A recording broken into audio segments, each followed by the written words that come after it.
Значи, на почеток сме на реализација на проектот за одржување на античката печка, римска античка печка, која што се наоѓа на 5 километри од Охрид, патот према Светинаун, од левата страна. Многу и од локалното население не знаат за оваа печка.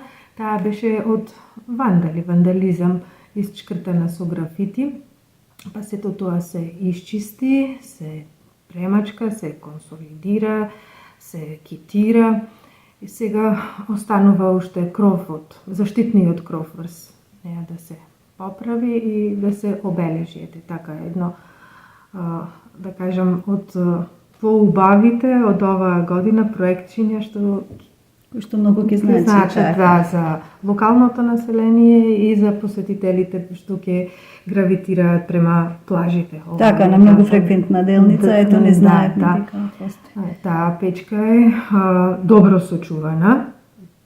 Ретко да имаме во Македонија така добро сочувана, а стара, на 2 нивоа. Горниот дел е каде што се поставувале тулите за печење, а долниот дел е ложиштето со 2 полукружни отвори каде што се загревала печката, нели? А на горниот дел има отвори за топлиот воздух да ги пече тулите. Откриена е 1990, печката е откриена 1969 година, 75 година е првпат направена конзервација и од тогаш така оставена до сега. Да. Така.